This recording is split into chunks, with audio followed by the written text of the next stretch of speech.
창세기 5장 21절에서 24절까지 읽으실 때 살아계신 하나님의 음성으로 들으시기를 바랍니다. 같이 읽겠습니다. 에녹은 65세에 무두셀라를 낳았고 무두셀라를 낳은 후 300년을 하나님과 동행하며 자녀들을 낳았으며 그는 365세를 살았더라. 에녹이 하나님과 동행하더니 하나님이 그를 데려가심으로 세상에 있지 아니하였더라. 아멘. 인생은 나그네 길입니다. 유행가 가사 같지만 부정할 수 없는 것이 인생은 먼 길을 향해서 무거운 짐을 지고 가는 나그네와 같습니다. 나그네 길에서 우리 모두는 인생의 동반자를 필요로 합니다. 그래서 친구를 사귀게 되고 또 결혼을 하게 됩니다. 인생은 혼자 사는 것이 아닙니다. 한문으로 사람인 자를 보면은 두 사람이 짝을 지어 한 사람이 된다 하는 그런 의미를 가지고 있습니다. 그래서 우리는 더불어 살아가는 존재입니다. 힘들고 지쳐도 우리 인생에 가는 길은 누군가와 함께 동행하는 길이라 할 수 있습니다. 절대로 인생은 혼자 살 수가 없는 겁니다. 신앙생활도 역시 마찬가지입니다. 신앙생활은 하나님과 동행하는 삶입니다. 하나님과 동행한다고 하는 것은 지금까지 나를 위해 살았고 또 나만 위해서 살았는데 이제는 하나님의 뜻대로 살겠다고 하는 의지의 표현이라고 할 수 있습니다. 하나님과 동행하는 데는 전제 조건이 있습니다. 내 방식으로 살아가는 것이 아니라 하나님의 방식대로 살아가는 것을 말하는 것입니다. 우리가 하나님과 동행하며 살아가는 이유는 행복도 있고 기쁨도 있지만은 가장 중요한 것은 거룩한 것입니다. 오늘 우리가 함께 읽은 창세기 5장에 보면은 아담의 7대 손 에녹이라고 하는 사람이 소개되고 있습니다. 짧은 구절이지만은 에녹은 65세의 아들을 낳고 그 후 300년 동안 하나님과 동행하며 살다가 죽지 않고 하늘나라로 승천했다고 기록하고 있습니다. 본문에서 에녹이 하나님과 동행하는 삶을 살았다고 하는 것은 하나님과 친밀한 관계를 유지하였다는 겁니다. 하나님과 친밀한 관계, 신앙생활이라고 하는 것은 하나님과 친밀한 관계를 유지해 나가는 과정인 것입니다. 그래서 동행한다고 하는 것은 하나님과 친밀한 관계, 부부가 친밀하고 친구가 친밀한 것은 뭐냐면 인생을 함께 동행한 동행자이기 때문에 또는 동반자이기 때문에 친밀한 관계를 유지할 수가 있는 겁니다.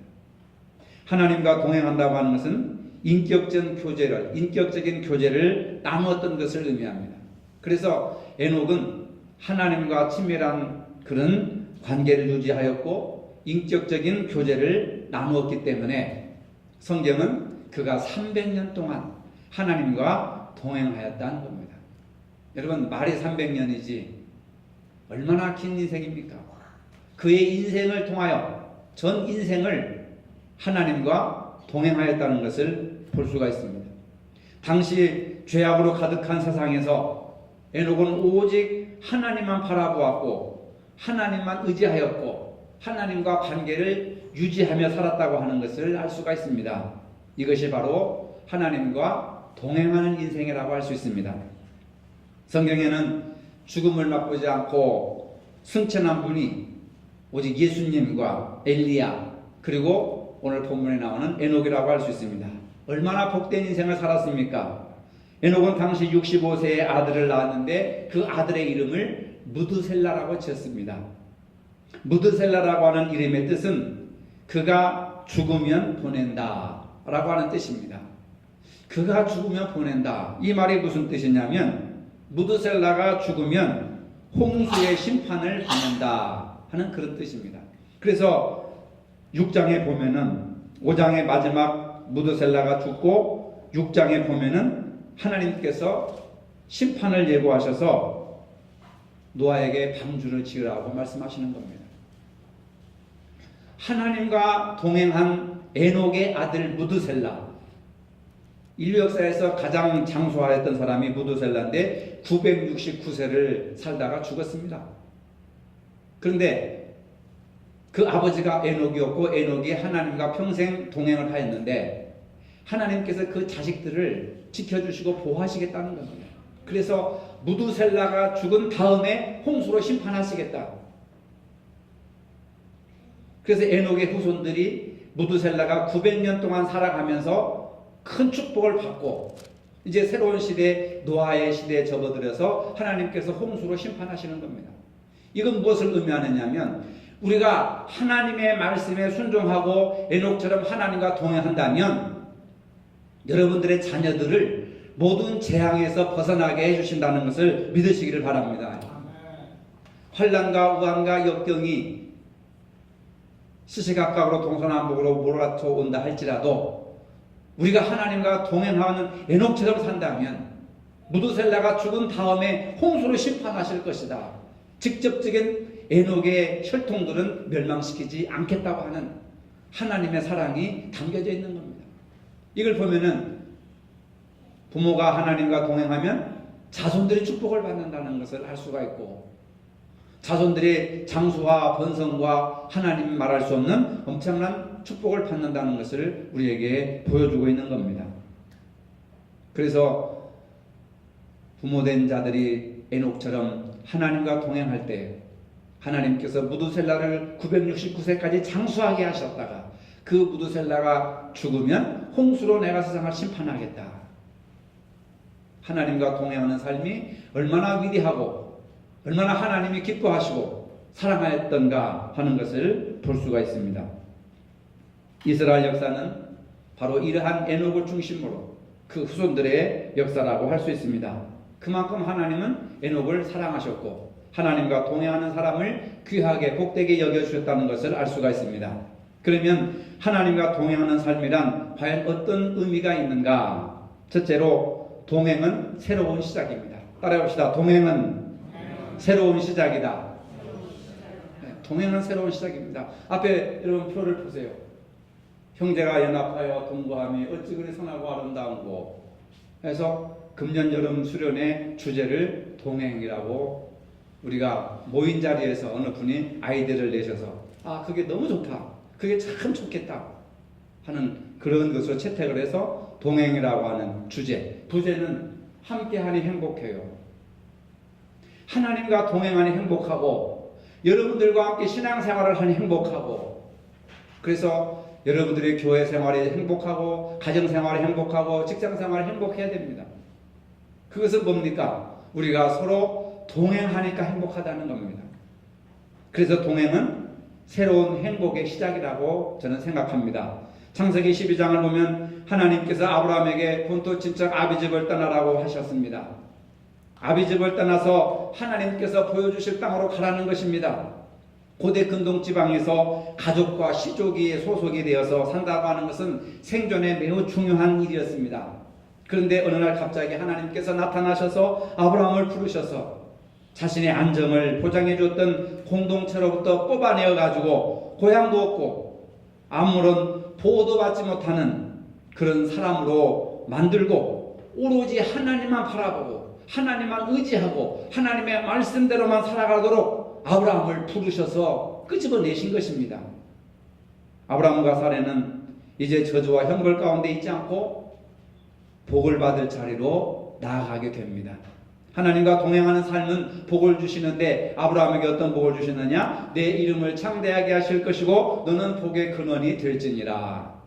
하나님과 동행하는 사람은 모든 것이 창대하게 될 것이고 너는 복의 근원이 되어서 너에게 복을 비는 자는 복을 받고 너를 저주하는 자는 저주를 받게 될 것이고 너는 복의 근원이 될지니라. 이렇게 하나님과 동행하는 사람을 아낌없이 하나님은 에녹에게도 그 자손들에게도 아브라함과 그 후손들에게도 아낌없는 복을 주셨다는 것을 알 수가 있습니다. 동행은 하나님과 함께하는 새로운 인생의 시작이라고 할 수 있습니다. 오늘 우리가 하나님과 함께하는 새로운 시작을 무엇으로 시작할 수 있을까? 바로 성경 읽기를 통해서 시작할 수가 있는 것입니다. 우리가 신앙생활을 하면서 가장 바라고 원하는 것이 무엇입니까? 그것은 바로 하나님을 만나는 것입니다. 나는 하나님을 경험했으면 좋겠습니다. 하나님을 만났으면 좋겠습니다. 하나님을 체험했으면 좋겠습니다. 그러면 더 열심히 신앙생활 할 텐데 그런 말씀을 가끔 하시는 분들을 볼 수가 있습니다. 그런데 여러분 하나님을 어디서 만날 수 있습니까? 바로 지금 여기에서 하나님을 만나는 경험을 할 수 있어야 되는 겁니다. 이 세상에서 하나님을 만날 수 있다고 한다면 우리는 이 세상에서 더 이상 방황하거나 인생을 허비하지 않고 오로지 하나님의 일에 몰입할 수 있을 텐데 아쉬운 마음을 사람들이 토로합니다. 만약 세상적인 지식과 성경의 지혜 중에 어느 것을 더 알기를 원하십니까? 말을 하면은 말할 것도 없이 대부분 영적인 지혜를 얻기를 원합니다. 이런 대답을 합니다. 그런데 실제로 우리 형편은 어떻습니까? 대부분 영적인 지혜를 얻기 위해서 열심히 노력을 하지 않는다는 것입니다. 인터넷을 통해서 쇼핑을 하고 정보를 검색하는 것이 자기 인생에 훨씬 유리하다고 생각을 하고 있습니다. 반면에 성경을 읽으면 잠이 오고 성경을 읽으면 어렵고 성경을 읽으면 현실적으로 유익이 안 되기 때문에 사람들이 성경을 재미없다고 이렇게 밀쳐버리는, 그래서 성경을 밀쳐버리고 대신 핸드폰이나 컴퓨터 앞에서 정보 검색을 하고 있습니다. 신앙의 좋고 나쁨 그리고 성경을 많이 알고 적게 알고의 차이도 성경적인 정보량에 따라서 구분되고 있다고 하는 겁니다. 성경의 내용을 많이 알고 성경 지식을 많이 안다고 해서 신앙이 좋은 것은 아닙니다, 여러분. 너무나도 안타까운 일입니다. 현실에서 하나님을 만난다고 하는 것은 어떻게 보면 막연한 일일 수도 있습니다. 보이지 않는 하나님을 만난다고 하는 것은 현실적으로 직접 경험할 수 있는 일이 아니기 때문에 그렇습니다. 그래서 우리는 하나님을 만나는 것보다는 세상 일에 더 힘과 열정을 쏟는지도 모르겠습니다. 우리가 하나님을 경험하는 통로를 크게 말씀, 기도, 찬양이라고 할 수 있습니다. 말씀, 기도 그리고 찬양을 동시에 이루어지는 현장이 있는데 바로 그것이 예배라고 하는 터전입니다. 우리는 예배를 통해서 하나님을 만나는 경험을 하게 됩니다. 예배는 예절 예자에다가 절할 절자입니다. 즉 예를 갖추어서 하나님 앞에 경배한다, 엎드린다, 부복한다 그런 뜻을 가지고 있습니다. 완전히 하나님 앞에 엎드려서 자기는 없어지고 경배의 대상 하나님만 드러나는 것이 예배라고 하는 겁니다. 내가 죽어 없어지고 경배의 대상인 하나님만 드러나는, 그리고 하나님을 만나는, 대면하고 또 하나님의 음성을 듣는 그런 하나님을 만나는 경험의 장이 바로 예배라고 하는 겁니다. 근데 우리가 보이지 않는 하나님을 어떻게 알 수 있습니까? 말씀을 통해서밖에 알 수가 없습니다. 어떻게 해서 우리가 말씀을 통해서 하나님을 알 수 있습니까? 하나님의 말씀은 하나님께서 우리에게 보여주신 계시의 말씀입니다. 계시라고 하는 것은 감추어 두었다, 숨겨 두었다, 보이지 않는다 라고 하는 그런 뜻입니다.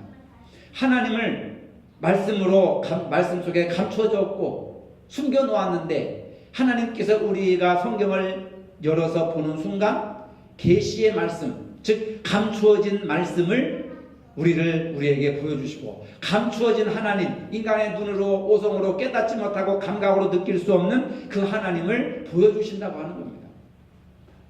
설교를 통해서 말씀의 뜻을 깨닫고 성경을 읽음으로써 하나님의 마음을 알게 되고, 찬양을 통해서 마음이 뜨거워지고, 기도를 통해서 회개를 하고 눈물을 흘리고, 봉사와 헌신을 통해서 기쁨을 얻고 하는 모든 것이 감추어진 하나님이 계시하시고 하나님 자신을 드러내는 겁니다. 그래서 예배를 통해서 하나님을 만날 수 있고 경험할 수 있고 체험할 수 있다고 하는 것입니다. 여러분, 믿는 사람들에게 가장 행복한 순간이 무엇입니까? 맛있는 음식을 먹을 때 가장 행복합니까? 좋은 옷을 입을 때 행복합니까? 예쁜 사람을 만났을 때 행복합니까? 아닙니다. 감추어진 하나님의 진리의 말씀을 깨닫게 될 때 우리 믿는 사람들에게 가장 행복한 순간이 오는 것입니다.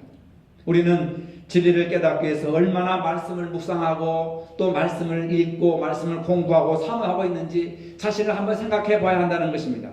만약 성경이 하나님에 대한 정보, 예수님에 대한 정보, 교회 부흥에 대한 정보로만 가득 차 있었다고 한다면 기독교 2000년의 역사 속에 그 많은 환난과 핍박이 있을 때 성경은 사라져버렸을 것입니다.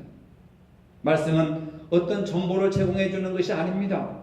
말씀은 힘과 능력이 있습니다. 성경은 하나님 나라의 백성으로 살게 하는 힘과 능력을 부여해 주는 생명의 양식입니다. 정보가 아니라 인생의 방향을 정하게 해주시는 그러한 능력의 말씀이라고 하는 겁니다. 따라서 성경은 우리가 하나님을 발견할 수 있는 통로가 되는 것이고 하나님의 음성을 들을 수 있는 하나님의 자기 계시라고 하는 겁니다. 삶이 울적하고 깊은 상처로 고민하고 살 소망이 없고 절망 가운데 빠져 있을 때에 조용히 하나님의 말씀을 읽어보시기 바랍니다. 읽는다고 하는 것은 하나님의 음성을 듣는다는 것입니다. 하나님의 음성을 듣는다는 것은 하나님을 만나는 것이고 하나님을 경험하는 것이고 하나님과 동행하는 것입니다. 시편 119편에 보면 다윗은 이런 고백을 합니다. 주의 말씀은 내 발의 등이요 내 길의 빛이니이다. 성경의 말씀을 통해서 하나님과 동행하는 인생을 살아갈 수가 있습니다. 성경을 많이 읽으시고 많이 연구하시고 많이 묵상하시고 그리고 많이 배우시기를 바랍니다. 중요한 것은 그리고 그것을 깨닫고 배웠으면 그 말씀을 실천해 보는 것입니다.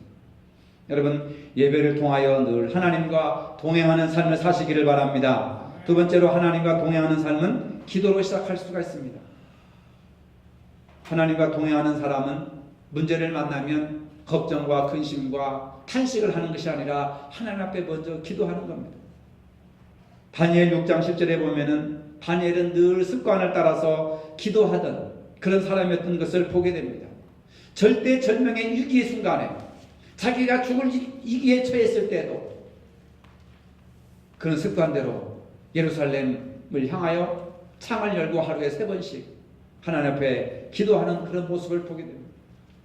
만약에 다니엘이 왕에게 경배하지 않고 하나님을 경배했다고 한다면 잡아다가 죽이는 그러한 명령이 하달되었음에도 불구하고 그것을 알고 있었음에도 죽으면 죽겠다고 하는 각오를 가지고 하나님 앞에 나가서 기도합니다.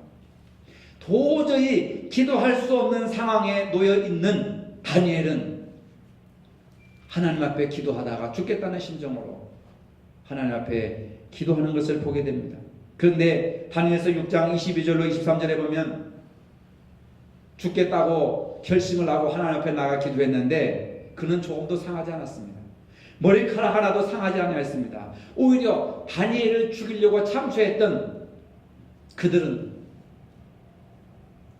그 억울한 누명이 벗겨지고 나서 다니엘을 죽이려고 했던 그들은 왕이 진노하여서 그들을 바로 사자굴에 집어넣었을 때 그들이 땅에도 닿기 전에 굶주린 사자들이 그들의 뼈를 으스러 파서뜨렸다고 하는 그러한 놀라운 일들을 성경을 통해서 볼 수가 있습니다. 다니엘은 사자굴 속에 들어가도 하나님께서 천사들을 통해 사자의 입을 봉하시고 사자들을 막으셔서 사자굴 속에서 살아났는데 그를 죽이려고 했던 사람들은 사자굴 속에 집어넣자마자 굶주린 사자들이 그들을 받아 먹어버린 겁니다. 이것이 바로 어렵고 힘든 일에 또 절망적인 상황에 빠졌을 때 도저히 불가능한 일이 있을 때 하나님 앞에 기도하면 하나님이 살려주시는 겁니다. 그래서 다리오 왕뿐만 아니라 고레스 왕의 시대에 이르기까지 국무총리로서 하나님 앞에 아름답게 쓰임받았습니다. 정권이 바뀌면 국무총리도 바뀌고 장관도 바뀌고 다 바뀌지 않습니까? 근데 고대 시대 때에 다리오 왕 때나 고레스 왕 때에 정권이 바뀌었어도 다니엘은 권력을 잃지 않고 그곳에 가서 충성을 하고 자기 소신껏 하나님의 일을 감당했던 것을 볼 수가 있습니다. 기도할 수 없는 그런 상황에서 낙심하고 절망하고 세상적으로 판단하지 아니하고 하나님 앞에 기도했을 때에 하나님이 그의 인생을 책임져 주시더랍니다.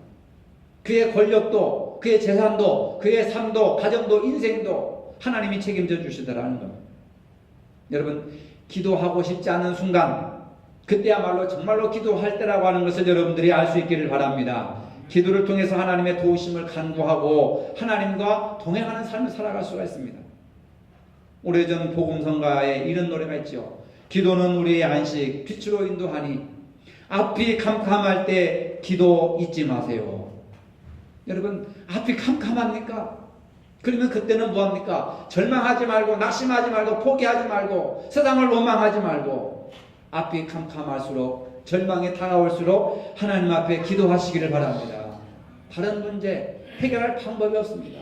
동서남북이 막혔어도 하늘은 열려있기 때문에 하늘에 계신 하나님 앞에 도와달라고 기도하면 살아계신 하나님께서 응답해 주신다는 겁니다.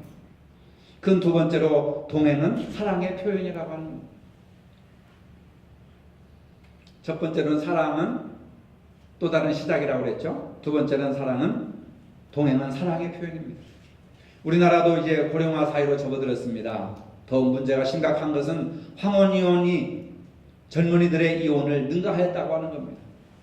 최근에는 조론이라고 하는 것이 유행하고 있습니다. 법적으로는 부부로 살지만 법적으로 부부로 있지만은 따로따로 살아가는 그것이 지금 아주 유행을 타고 있습니다. 자식을 낳고 수십 년을 함께 살아왔는데 늙어서 이제는 갈라서겠다는 겁니다. 남은 몇십 년, 남은 몇 년이라도 나답게 살고 싶고 내 자유롭게 내 행복을 찾아가 살고 싶다 해서 이제는 황혼이혼 그 다음에 조론을 하는 경우가 많습니다. 조론이라고 하는 것은 결혼을 졸업한다는 뜻입니다. 무엇이 문제입니까, 여러분? 사랑입니다. 사랑이 식어버린 것입니다. 이제는 더 이상 당신과 동행하지 않겠다는 것입니다. 나 혼자 살아도 인간답게 나답게 행복하게 살아보겠다고 하는 겁니다. 70대 할아버지가 집에서 쫓겨나서 찜질방을 전전합니다. 누군가 묻습니다. 도대체 무엇을 하였길래 그 연세에 집에서 쫓겨났습니까? 하는데 아침밥 달라고 했다가 쫓겨났다고 합니다. 웃자고 하는 얘기 같지만은 실제로 이런 현상들이 우리 주변에 얼마나 많이 전개되고 있는 건지 모릅니다. 사랑이 없으면 결코 수고를 하지 않고 사랑이 없으면 결코 그 사람과 동행할 수가 없습니다. 우리가 신앙생활을 하면서 내가 하고 싶은 대로 해서는 교회가 건강해질 수가 없습니다. 그 사람과 또는 그 사람들과 동행할 수가 없습니다. 내가 힘들어도 내 마음에 맞지 않아도 사랑으로 수고하고 협력하여 선을 이루어가면서 여러 사람들이 함께 동행하는 그런 마음으로 수고할 때 교회가 건강하게 바르게 설 수 있다고 하는 것입니다. 야곱이 라헬을 사랑하여 라반의 집에서 7년을 머슴살이를 했습니다. 창세기 29장 20절에 보니까 야곱이 라헬을 사랑하는 까닭에 7년을 수일같이 여겼더라 이렇게 기록하고 있습니다. 남의 수하에서 7년을 머슴살이 한다고 하는 것은 쉬운 일이 아닙니다. 그러나 야곱은 라헬을 사랑하는 마음이 있었기 때문에 라헬을 눈만 뜨면 보고 있기 때문에 아무리 고된 노동을 하고 아무리 힘들어도 그 사랑하는 여인을 보니까 피곤이 풀어지고 그리고 새로운 힘이 솟아나고 그래서 7년이 언제 지나갔는지 그냥 며칠이 지나간 것처럼 수월하게 지나갔다고 하는 겁니다. 우리가 무슨 일을 하든지 사랑하는 마음으로 하시면은 모든 일이 힘들지 않습니다. 새로운 활력이 생겨납니다. 교회 일이나 직장 일이나 가정 일이나 사회 일이나 또는 학업에서도 사랑하는 마음으로 해보시기 바랍니다. 놀라운 발전이 있습니다. 일의 효율성이 뛰어나게 되는 것입니다. 여러분, 우리가 교회 일을 하면서 여러분 마음속에 누구를 사랑해 본 적이 있습니까? 저 사람과 평생 동행해야겠다. 저 사람과 함께 해야 되겠다 하는 그런 사람이 한 사람이라도 있습니까? 광야 생활을 하던 이스라엘 백성들에게 하나님께서 40년 동안 동행해 주셨습니다. 광야 생활에 필요한 것들을 공급해 주셨습니다.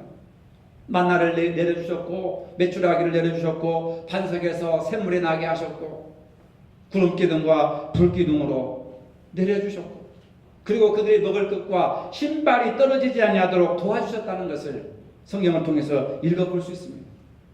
뿐만 아니라 성막에 나타나셔서 하나님이 함께 하신 것도 보여주셨습니다. 구름기둥과 불기둥이 떠올라서 하나님이 함께 하시는 것을 보여주셨습니다. 동행하는 것을 보여주셨습니다. 마치 광야에 너희만 있는 것이 아니라 내가 함께 있다 하는 그런 모습으로 하나님은 불기둥과 구름기둥으로 이스라엘 백성들과 동행해 주셨습니다. 그런데 이스라엘 백성들은 뭡니까? 지파 간에 싸우고 서로 헐뜯고 미워하고 그러다가 하나님을 멀리하고 우상 숭배하고 자기들을 이끌어가던 모세를 대적하고 원망하고 돌을 던지고 죽이려고 하다가 결국은 하나님이 진노하셔서 그들을 광야에서 다 죽어버리게 하셨습니다. 하나님과 동행하는 사람은 자기 마음대로 살아서는 안 됩니다. 하나님의 뜻대로 살아가는 것이 하나님과 동행하는 삶입니다. 하나님의 말씀대로 순종해야 됩니다. 자기 뜻대로 살다가 결국은 광야에서 죽었던 교훈을 우리가 기억해야 됩니다. 그래서 히브리서 기자는 그들이 하나님의 안식에 들어가지 못했다라고 이렇게 말씀하고 있습니다. 한 수도원이 날이 갈수록 쇠퇴해지기 시작했습니다. 그렇게 많이 모였던 수도사들이 하나둘 다 뿔뿔이 흩어져 가지고 이제 수도원이 문을 닫게 될 처지에 있게 되었습니다. 찾는 일이 없어졌습니다. 수도원장이 고민을 했습니다. 어떻게 하면 사람들이 많이 찾아오는 수도원이 될 수 있을까 고민하다가 산속 깊은 곳에 지혜자가 있다는 말을 듣고 그분에게 조언을 청하기 위해서 그분을 찾아갔습니다. 형편을 얘기하니까 이 지혜자의 입에서 죄송합니다. 제가 드릴 말씀이 따로 없고 도와드리지 못해서 죄송합니다. 그러나 단 하나 제가 아는 것은 그 수도원 수도사들 가운데서 메시아가 계시다는 사실입니다. 여러분, 메시아가 누굽니까? 하나님이 보내신 사람, 하나님의 기름 부으신 사람, 메시아, 예수 그리스도와 같은 그런 사람이 그 수도사 중에 있다고 하는 것입니다. 수도원장이 돌아와가지고 다른 수도사들을 모아놓고 우리 가운데 메시아 같은 분이 계시다 하는 이야기를 했습니다. 이 수도사들은 그 말을 듣고 우리 중에 누가 메시아일까? 우리 중에 누가 메시아 같은 분일까? 하고 고민을 하기 시작했습니다. 그때부터 수도원의 분위기가 싹 달라지기 시작합니다. 혹시 저분이 메시아일까? 이분이 메시아일까? 이분이 메시아일까? 그렇게 생각을 하면서 서로 존경하기 시작했습니다. 서로 사랑하기 시작했습니다. 서로 아껴주기 시작했습니다. 서로 용서해주기 시작했습니다. 서로 한마음 한뜻을 이루기 시작했습니다. 저분이 혹 메시아일지도 모른다고 해서 은혜가 넘치니까 정말로 기적같은 일이 벌어졌는데 수도원을 떠났던 사람들이 다시 하나 둘 몇십 명씩 수도원을 찾게 되었고 그 수도원은 옛날처럼 크게 번성하였다는 그런 이야기가 전해져 오고 있습니다. 오늘 교회도 이런 분위기와 같아야 한다고 저는 생각합니다. 교회 안에서 우리 중에 누가 하나님이 보내신 메시아일까? 저 집사님이, 저 권사님이 하나님께서 우리 교회에 나와 함께 신앙생활을 하는 동행자로, 메시아로 하늘나라를 같이 갈 수 있도록 동행자로 보내주신 분이 아닐까. 그런 생각에 서로 존경하는 태도, 서로 사랑하는 태도, 서로 이해하는 태도, 서로 이렇게 아껴주는 태도, 그런 가운데 교회가 부흥하고 교회가 건강하고 교회가 바르게 세워진다고 하는 겁니다. 그러나 교회에서 누가 요나 같은 인물일까? 누구 때문에 문제가 생길까? 또 교회 안에서 누가 가룟 유다일까? 누가 우리를 배신했을까? 누가 예수님을 배신했을까? 요나와 가룟 유다를 찾고 있다고 한다면 교회는 매일 싸움과 갈등이 끊어지질 않고 결국은 다 멸망하게 되고 만다는 사실입니다. 다음 주일에 우리 교회에서 제2의 전교회 여름 수련회를 개최합니다. 금년에 특별히 동행이라고 하는 주제로 준비하려고 합니다. 부제로 함께하니 행복해요라고 정했습니다. 모든 여러분들이 적극적으로 동참해 주시기를 바랍니다. 교회 생활은 하나님과 동행하는 교인들이 서로 동행하는 과정입니다. 교회는 완성된 것이 아닙니다. 하나님 나라에 들어갈 때까지 계속해서 진행되는 겁니다. 함께하니 여러 사람들의 특성도 있고 나와 성격이 다르고 개성도 다른, 그래서 다른 사람들이 모인 것이 아닙니까?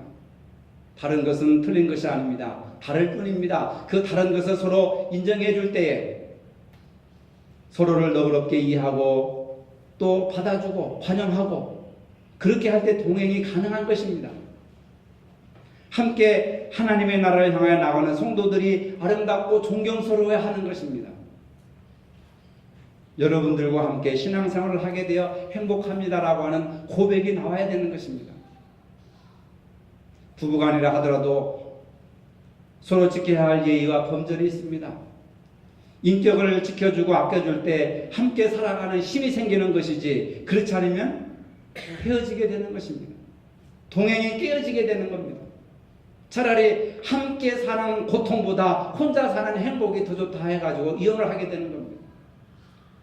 많은 사람들이 교회를 떠나고 기독교를 배척하고 배신하고 교회를 안 나가는 한 40만 명의 젊은 사람들이 하는 말이 있습니다. 교회가 도대체 뭐 하는 곳인지 모르겠다. 놀라운 일 아닙니까, 여러분? 교회가 무엇을 하는 것인지 우리가 보여주지를 못했습니다. 교회는 예수를 그리스도로 영접하고 구원받은 사람들이 서로 동행하여서 하나님 나라 들어갈 때까지 동행하는 과정이 바로 교회라고 하는 것이고, 예배를 통해서 하나님의 음성을 듣고 하나님의 말씀을 듣고 하나님과 동행하는 것이고, 그래서 하나님과 동행하는 신앙은 바로 내 이웃과 내 형제와 내 성도들과 함께 하나님 나라에 동행하는 그런 과정이라고 하는 겁니다. 에녹은 자기 소원 때문에 하나님의 소원과 대립하지 않았습니다. 자기 소원을 떼어놓고 하나님의 소원에 맞춰 사는 사람이었기 때문에 하나님과 동행할 수 있었던 것입니다. 우리는 어떠한 일이 있어도 하나님의 소원에 합하는 사람이 되어 하나님과 동행하는 삶을 살아야 될 줄로 믿습니다. 이러한 신앙의 자세를 이번 여름 수련을 통해서 하나님과 동행하는 새로운 시작을 시도해 보시기를 주님의 이름으로 축복합니다. 걸어가신 아버지, 날마다 말씀과 기도를 통해서 그리고 사랑으로 동행하는 삶을 살게 하여 주시옵소서. 우리가 서로 교회를 통해서 하나님 나라를 향하여 함께 나가는 동행자임을 깨닫고 서로가 있음으로 행복한 인생이라고 고백할 수 있는 저희 모두가 되게 하여 주시옵소서. 예수님의 이름으로 기도합니다. 아멘. 이제는 우리 주 예수 그리스도의 은혜와 하나님 아버지의 무한하신 사랑과 성령의 교통하심이 하나님과 동행하고 성도와 함께 동행하기를 원하는 모든 성도들 머리 위에 이제로부터 영원토록 함께 하시기를 축원하옵나이다. 아멘.